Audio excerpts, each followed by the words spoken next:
Hello students, biology.com में आप सबका स्वागत है। पिछले वीडियो में हमने शुक्राणु जनन या स्पर्मेटोजेनेसिस पढ़ा। इस वीडियो में हम अंडजनन या oogenesis की क्रिया पढ़ने वाले हैं।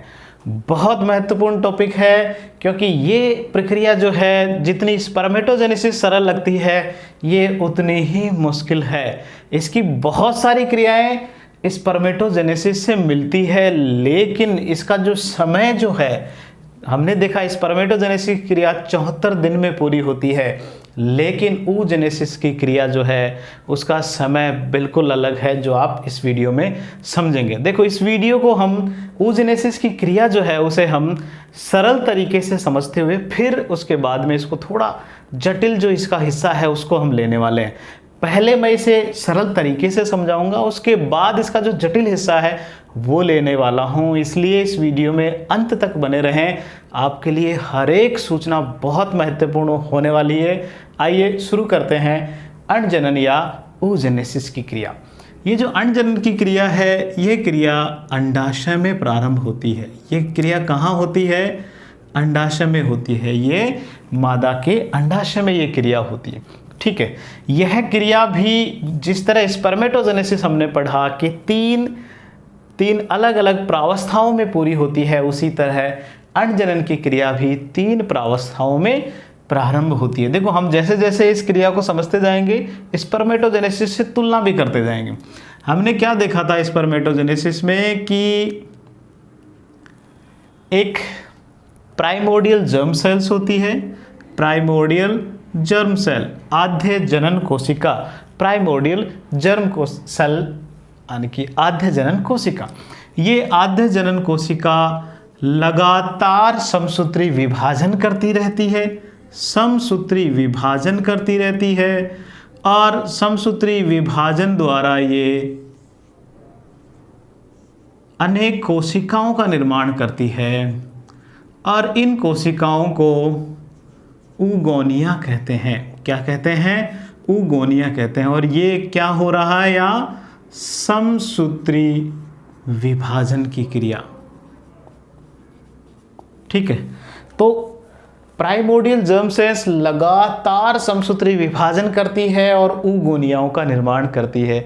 स्पर्मेटोजेनेसिस में भी हमने यही पढ़ा था, प्राइमोर्डियल जर्म सेल्स जो है वो विभाजन करेगी, समसूत्री विभाजन, और वहां था स्पर्मेटोगोनिया, यहाँ ऊगोनिया। स्पर्म से स्पर्मेटोगोनिया, ओवम से ऊगोनिया। ठीक है, और इस प्रावस्था को नाम दिया था, इस प्रावस्था को कहते हैं गुणन प्रावस्था। क्या कहते हैं? गुणन प्रावस्था कहते हैं। इसके बाद क्या होता है? ये जो ऊगोनिया जो होते हैं, ये ऊगोनिया अपने आकार में वृद्धि करते हैं, बहुत सारे पदार्थों का जमाव करते हैं। यहाँ हमने एक चीज़ ये भी देखी थी कि चूँकि प्राइमोर्डियल जर्म सेल्स द्विगुणित होती है, तो ऊगोनिया भी कैसी होगी? द्विगुणित ही होगी, क्योंकि विभाजन कौन सा हो रहा है? समसूत्री विभाजन हो रहा है। इसके बाद में ऊगोनिया विभिन्न पदार्थों को इकट्ठा करके अपने अंदर पीतक का निर्माण करके और बहुत सारे खाद्य पदार्थों का जमाव कर अपने आकार में वृद्धि करती है। और वृद्धि करने के बाद जो ये कोशिका बनती है, उस कोशिका को प्राइमरी oocyte कहते हैं। क्या कहते हैं? प्राइमरी oocyte कहते हैं। प्राइमरी oocyte, चूंकि यहाँ पर भी किसी तरह का कोई रिडक्शनल डिवीजन हुआ नहीं है, अर्धसूत्री विभाजन हुआ ही नहीं है, तो गुणसूत्रों की संख्या उतनी ही रहने वाली है। चलो, अब इस क्रिया में क्या हुआ? ऊगोनिया केवल आकार में वृद्धि कर रहा है, इसलिए इस प्रावस्था को वृद्धि प्रावस्था कहा। इसे क्या कहते हैं? वृद्धि प्रावस्था कहते हैं। ठीक है, ये है वृद्धि प्रावस्था। चलो, अब इसके बाद में क्या होता है? यही प्रक्रिया हमने स्पर्मेटोजेनेसिस में देखा, प्राइमरी स्पर्मेटोसाइट बनती है, फिर प्राइमरी स्पर्मेटोसाइट में परिपक्व विभाजन या अर्धसूत्री विभाजन प्रारंभ हुए और उससे 4 अगुणित स्पर्म का निर्माण हुआ। यहाँ पर भी वैसी ही क्रियाएं होने वाली है। यहाँ जो प्राइमरी स्पर्मेटोसाइट है, ये प्राइमरी स्पर्मेटोसाइट अर्धसूत्री विभाजन करेगा, अर्धसूत्री विभाजन, अर्धसूत्री विभाजन, और ये अर्धसूत्री विभाजन 2 अवस्थाओं में पूरा होता है, अर्धसूत्री विभाजन प्रथम, अर्धसूत्री विभाजन द्वितीय। तो पहले अर्धसूत्री विभाजन प्रथम होगा। देखना अभी इससे अभी बहुत सारे डिटेल्स अभी बाकी है, केवल आसान तरीके से समझा रहा हूँ, फिर इसके मुश्किल हिस्से में हम चलने वाले। अभी केवल आसान सा समझ लो, फिर हम इसकी मुश्किल की बात करेंगे। अर्धसूत्री विभाजन प्रथम होता है किसमें? प्राइमरी oocyte में। प्राइमरी oocyte में अर्धसूत्री विभाजन प्रथम हुआ। ये विभाजन यहाँ असमान प्रकार का होता है, असमान प्रकार का होता है और रिडक्शनल होता है, गठाने वाला होता है। तो इसमें क्या होता है कि ये जो गुणसूत्रों की संख्या द्विगुणित थी वो अगुणित हो जाती है, और विभाजन चूंकि असमान प्रकार का हो रहा है, यहाँ जो है यहाँ विभाजन असमान प्रकार का हो रहा है। यहाँ जो ये प्राइमरी oocyte है, इसके ये जो 2 बच्चे हैं, इनमें ये थोड़ा सा यहाँ कर देती है, थोड़ा असमान प्रकार का वितरण। एक बच्चे को तो कुछ नहीं देती और एक बच्चे को अपना सब कुछ दे देती है।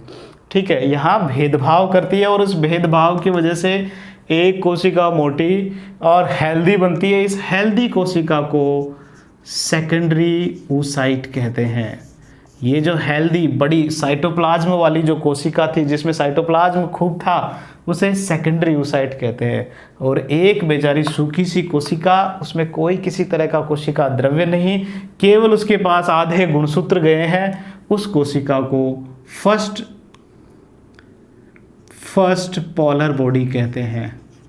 पोलर बॉडी, ध्रुवकाय, प्रथम ध्रुवकाय का निर्माण यहाँ हो जाता है। ठीक है, इसके बाद में ये जो सेकेंडरी प्राइमरी oocyte जो है वो भी कई बार डिवीजन करती है, कई बार ये डिवीजन प्राइमरी जो पोलर बॉडी, जो फर्स्ट पोलर बॉडी है वो भी डिवीजन करती है, लेकिन सेकेंडरी oocyte जो है वो फिर से डिवीजन करती है। और कौन सा वाला? अब अर्धसूत्री विभाजन प्रथम की जगह अब होगा अर्धसूत्री विभाजन सेकंड, और अर्धसूत्री विभाजन सेकंड जो होता है वो समसूत्री विभाजन जैसा ही होता है। प्रथम में जो है वो गुणसूत्रों की संख्या आधी हो जाती है। यहाँ 2 गुणसूत्र थे तो आधे गुणसूत्र पोलर बॉडी में, आधे गुणसूत्र सेकेंडरी oocyte में, लेकिन दूसरी बार गुणसूत्रों की संख्या उतनी ही रहती है। ये अर्धसूत्री विभाजन सेकंड जो है वो भी असमान प्रकार का ही होता है, और इस वजह से एक बड़ी कोशिका जो अगुणित होगी और दूसरी एक और छोटी सी पतली सी दुबली सी कोशिका, जिसे कहेंगे ये फर्स्ट थी तो यहाँ अब होगी सेकंड पोलर बॉडी, द्वितीय ध्रुवकाय उसे कहेंगे, और जो दूसरी संरचना बनी उसे ootyte कहेंगे। जैसे स्पर्मेटिड कहा था वहाँ ootyte, यहाँ ootyte कहेंगे। ठीक है, और यही ootyte बाद में ओवम का निर्माण करता है या अंडाणु का निर्माण करता है। ये अंडाणु का निर्माण इससे होता है। तो हमने केवल इसका एक आसान वाला हिस्सा देखा है, और आपने स्पर्मेटोजेनेसिस भी बिल्कुल कुछ ऐसा ही पढ़ा होगा। यही सारी क्रियाएं थी लगभग। जहाँ स्पर्मेटोगोनिया था यहाँ हमने oogonia लिख दिया, जहाँ प्राइमरी स्पर्मेटोसाइट थी वहाँ प्राइमरी oocyte हो गया, जहाँ सेकेंडरी oocyte हमने जहाँ लिखा वहाँ सेकेंडरी स्पर्मेटोसाइट था, फिर स्पर्मेटिड था तो ootyte हो गया, फिर ओवम बन गया। बस यहाँ अंतर किस चीज़ का है कि यहाँ जो अर्धसूत्री विभाजन दोनों हो रहे हैं वो असमान वितरण वाले हैं, असमान बिल्कुल अलग, यानी कि यहाँ भेदभाव हो रहा है। एक कोशिका को पूरा का पूरा कोशिका द्रव दिया जा रहा है और एक को नहीं दिया जा रहा, और उसकी वजह से पोलर बॉडी ध्रुवकाय का निर्माण हो रहा है और अंडाणु केवल एक बन रहा है। अंतर हुआ कि नहीं? स्पर्मेटोजेनेसिस में 4 शुक्राणुओं का निर्माण हुआ था, लेकिन यहाँ अंडाणु कितने बने? केवल 1 अंडाणु बना। तो जो प्रश्न आते हैं वो इसी तरीके से आते हैं। 25 प्राइमरी स्पर्मेटोसाइट है और 25 ही प्राइमरी oocyte है, तो बताइए उससे कितने स्पर्म और कितने ओवम बनेंगे? तो 4 तो बनते हैं स्पर्म 1 से, और 1 से 1 ही बनता है ओवम। इसका मतलब 25 को 4 से गुणा करना है, 25 को 25 रखना है, यानी कि 100 स्पर्म बनेंगे, 25 ओवम बनेंगे। ठीक है, तो बिल्कुल लगभग सेम अभिक्रियाएं हैं, सेम क्रिया है, केवल कुछ अंतर है जो हमें यहाँ नजर आए। लेकिन अब बहुत बड़ा अंतर है वो आप समझिए, क्योंकि अब हमने इस आसान तरीके से हम चलेंगे इसके मुश्किल भाग की ओर। यहाँ ये जो विभाजन हो रहे हैं जिसमें अर्धसूत्रीय विभाजन हो रहा है इसे परिपक्वन अवस्था, परिपक्वन प्रावस्था कहते हैं। परिपक्वन मैच्योरेशन फेज, परिपक्वन प्रावस्था कहते हैं। ठीक है, तो इस तरह 3 अवस्थाओं में oogenesis की क्रिया पूर्ण हुई। लेकिन अब समझिए जो इस पार्ट का सबसे महत्वपूर्ण हिस्सा है वो अब आपको समझ में आएगा कि ये क्रिया जितनी आसान दिख रही है उतनी आसान है नहीं। देखो कैसे, यहां तक की ये जो क्रियाएं हैं, ये जो क्रिया यहां मैं आपको बता रहा हूं, ये यहां तक का हिस्सा वास्तव में लड़की के जन्म से पूर्व ही हो जाती है। ये जो क्रिया है ये कब हो जाती है? जन्म से पूर्व ही हो जाती है। तो हो गया ना बहुत टिपिकल हिस्सा। यानी कि इसे ऐसे समझिए कि प्राइमरी oocyte तक का निर्माण कब हो रहा है? जब माता के गर्भ में एक मादा भ्रूण है। कौन सा भ्रूण? मादा भ्रूण। अगर माता के गर्भ में मादा भ्रूण बन रहा है यानी कि लड़की होने वाली है, तो उस लड़की के भ्रूणा अवस्था में, जब भ्रूण के रूप में है, जब वो गर्भ में है, उसी समय वो प्राइमोर्डियल जर्म से गुणन अवस्था करके oogonia भी बना लेता है।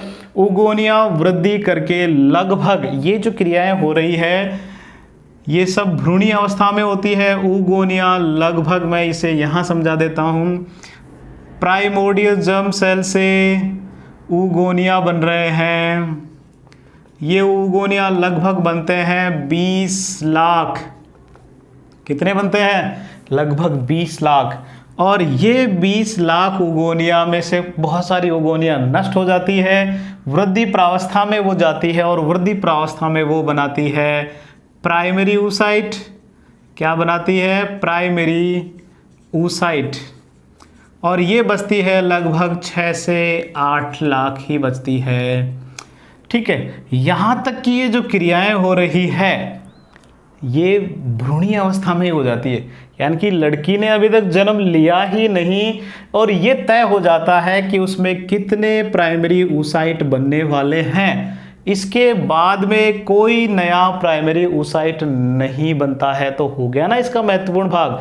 हमने स्पर्मेटोजेनेसिस में क्या पढ़ा थी कि 74 दिन में वो क्रिया पूरी हो जाती है स्पर्म का निर्माण। पर यहाँ देखो, जन्म से पहले ही ये क्रिया चालू है और जब तक महिला में मासिक धर्म की क्रियाएं, मेंस्ट्रुअल साइकिल की क्रियाएं चलती रहती है, तब तक उसके बाद की ये अवस्थाएं चलती रहती है। तो सोचो, लगभग मासिक धर्म की क्रिया कब खत्म होती है? 45 की उम्र में, जिसे मेनोपोज कहते हैं। क्या कहते हैं? मेनोपोज।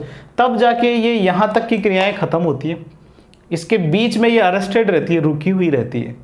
तो कितना मुश्किल हो गया। क्या यहाँ मुझे समय आपको बताना चाहिए कि कितने समय में ये क्रिया पूरी होगी? नहीं, बताना ही बहुत मुश्किल है। तो होगा कैसे? ये जन्म से पहले हो जाती है प्राइमरी oocyte तक का निर्माण। और आपको बताऊं, प्राइमरी oocyte भी अर्धसूत्री विभाजन में प्रवेश करती है। नोट कर लेना, बहुत महत्वपूर्ण है एग्जाम्स के हिसाब से। अर्धसूत्री विभाजन, अर्धसूत्री विभाजन कौन सा वाला? फर्स्ट यहाँ शुरू हो जाता है। अर्धसूत्री विभाजन में कितनी अवस्थाएं होती है? फर्स्ट में prophase first, metaphase first, anaphase first और टीलोफेज फर्स्ट। तो अर्धसूत्री विभाजन की ही प्रोफेज फर्स्ट, कौन सी? प्रोफेज फर्स्ट में आकर यहाँ ये क्रिया हो जाती है, बंद हो जाती है या अरेस्ट हो जाती है। ये कहते हैं इसे अरेस्ट हो गई, अब क्रिया यहीं रुक जाती है और यहाँ हो जाता है लड़की का जन्म। ये क्रिया कहाँ, इससे पहले तक की जो मैंने बातें बोली वो कहाँ हो रही है? ये क्रिया मादा के गर्भ में ही हो रही है। माता के गर्भ में जब तक वो लड़की है तब तक ही ये क्रियाएं हो रही है। ठीक है, बात समझ में आई? ठीक है, मैं वापस दोहरा देता हूं। तो हुआ क्या, हमने ये जो देखा गुणन प्रावस्था, वृद्धि प्रावस्था, परिपक्वन प्रावस्था, तो देखिए हुआ क्या, गुणन प्रावस्था और वृद्धि प्रावस्था, गुणन प्रावस्था और वृद्धि प्रावस्था और परिपक्वन प्रावस्था का भी अर्धसूत्री विभाजन फर्स्ट, अर्धसूत्री विभाजन की भी जो 4 अवस्थाओं में जो सबसे पहली अवस्था है प्रोफेज फर्स्ट, वहां आकर ही ये क्रिया रुक जाती है और यहाँ के बाद जो है लड़की का जन्म होता है। यहाँ तक की क्रिया क्या हुई है, रुकी हुई है। अब इसके बाद में क्रियाएं रुक जाती है। ठीक है, अब ये क्रियाएं रुकी हुई है और रुकी हुई अवस्था में ये जो प्राइमरी फॉलिकल्स है, ऐसे तो प्राइमरी oocyte ऐसे तो रह नहीं सकते, ये ऐसे रह नहीं सकते, ऐसे तो खत्म हो जाएंगे। तो होता क्या है, अब मैं यहाँ आपको अंडाशय का चित्र बनाकर समझा रहा हूँ। ये अंडाशय का डायग्राम, ठीक है। इसमें बहुत सारी जो है धमनियाँ हैं, तंत्रिकाएं हैं, सब प्रवेश कर रही हैं, सिराएं वगैरह। ये इसकी भित्ति है। तो होता क्या है कि ये जो प्राइमरी oocytes है, ये प्राइमरी oocytes जो होती है वो इसकी दीवार पर, अंडाशय की जो दीवार है इस पर जमा हो जाती है। कहाँ जमा हो जाती है, इसकी दीवार पर जमा हुई होती है, पूरे दीवार पर जमा हुई होती है। लेकिन ऐसे ही नहीं होती, इनके चारों ओर भी, अब मैं यहाँ इसको समझाने के लिए थोड़ा बड़ा बनाऊंगा, इनके चारों ओर भी ये जैसे ये प्राइमरी oocyte है, ठीक है, द्विगुणित अवस्था में ही है अभी तक। इस प्राइमरी oocyte के चारों ओर बहुत सारी सहायक कोशिकाएं, बहुत सारी कोशिकाएं इसे चारों ओर से घेरे हुए रहती है। अब इस अवस्था को प्राइमरी फॉलिकल कहते हैं। क्या कहते हैं, प्राइमरी फॉलिकल कहते हैं। और ये जो सेल्स मैंने बनाई इन्हें फॉलिकल कोशिका कहते हैं। फॉलिकल सेल्स किसे घेर रखी है, इसने प्राइमरी oocyte को घेर के रखा है ताकि ये सुरक्षित रहे। ये ऐसी चीज इसकी दीवार में ऐसे होगी बहुत सारी, ठीक है। लगभग मैंने अभी बताई 6 से 8 लाख जन्म के समय तक, ये भी फिर आगे कम होती होती लगभग 60 से 80 लाख ही, हजार ही बचती है। देखो ये जो संरचना बनी, इसे क्या नाम दिया, इसे नाम दिया प्राइमरी फॉलिकल। क्या नाम दिया, प्राइमरी फॉलिकल इसे कहते हैं, फॉलिकल कहते हैं, ठीक है।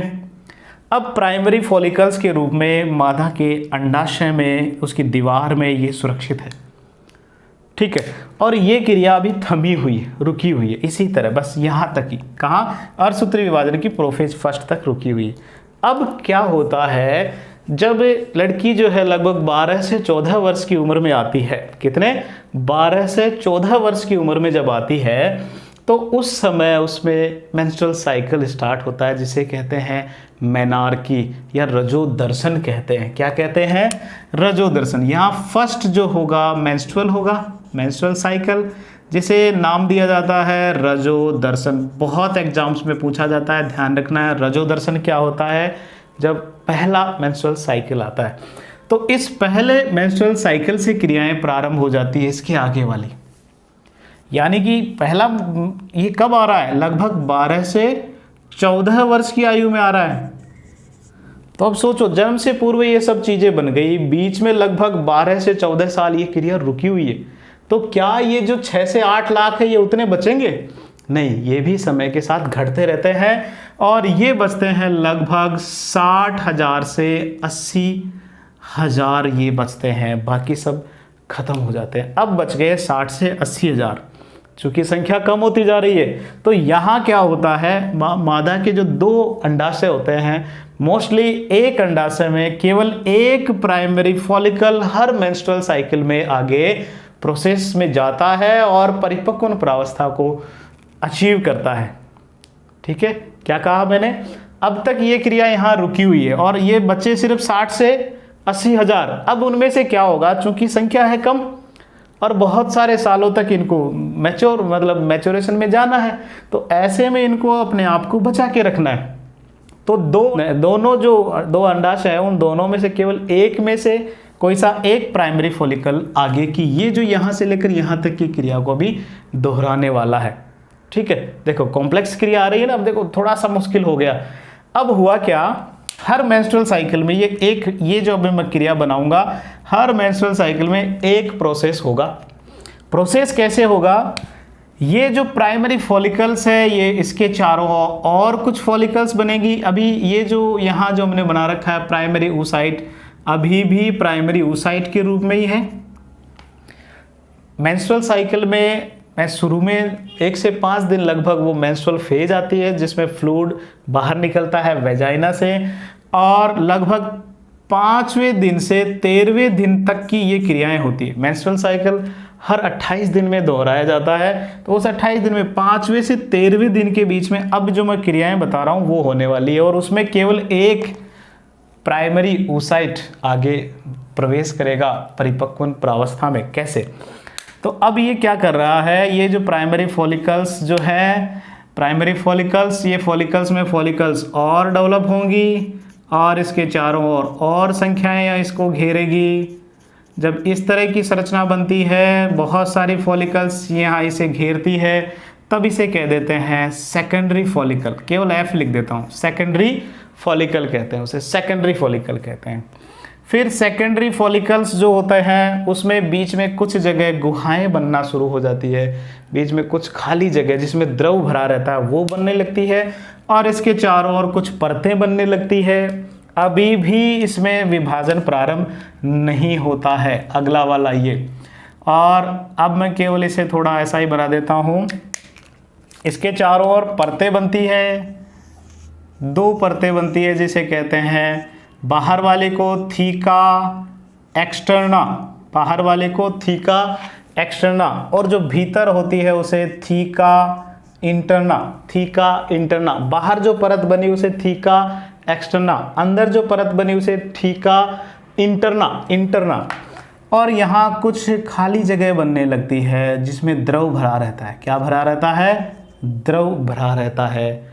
ये फिर बाद में एक और अगले मैचुरेशन में होगा, इसमें थोड़ा सा और बदलाव होगा, और उस समय एक और क्रिया होगी। ये जो प्राइमरी oocyte था, अब ये प्राइमरी oocyte अर्धसूत्री विभाजन प्रथम करेगा इस समय।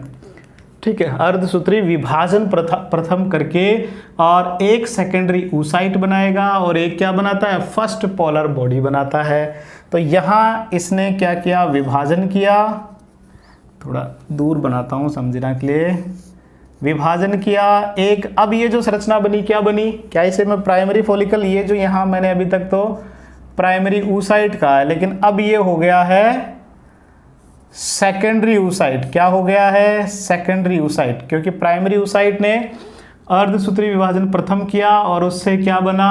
पोलर बॉडी बनी, और सेकेंडरी oocyte एक छोटी सी पोलर बॉडी यहाँ बना देते हैं।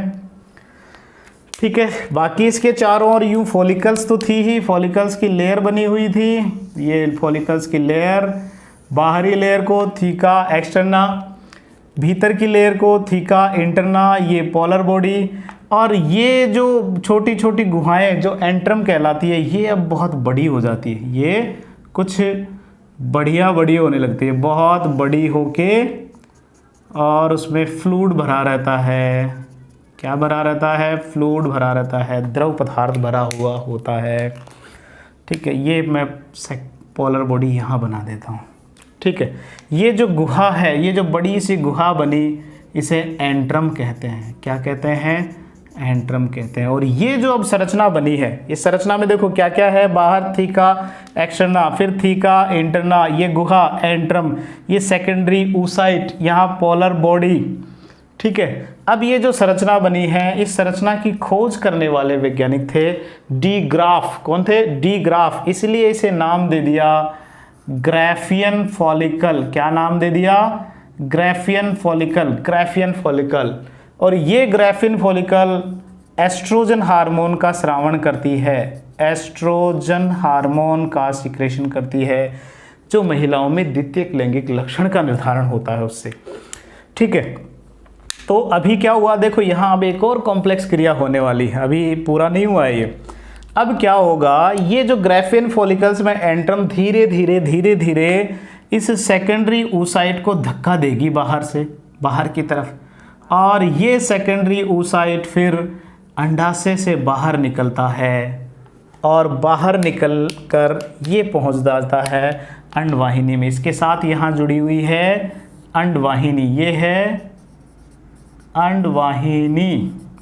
इस अंडवाहिनी में ये कौन आ गया? सेकेंडरी oocyte आ गया। कौन आ गया? Secondary oocyte। ध्यान रखना, अभी भी ये सेकेंडरी oocyte के रूप में ही है। और ये सेकेंडरी oocyte यहाँ अर्धसूत्री विभाजन प्रथम से सेकेंडरी oocyte बना था। सेकेंडरी oocyte जो है वो अर्धसूत्री विभाजन द्वितीय करके oocyte बनाएगा। बनाना चाहता है, लेकिन ये वास्तव में ये क्रिया भी अर्धसूत्री विभाजन सेकंड भी अर्धसूत्री विभाजन की दूसरी अवस्था, नाम है मेटाफेज। मेटाफेज सेकंड, इसमें आके रुक जाता है। देखो इसमें स्टॉपेज कितने सारे हैं, कितने सारे स्टॉपेज है। एक तो जन्म से पूर्व कुछ क्रियाएं हुई, फिर स्टॉपेज आ गया 12 से 14 साल तक।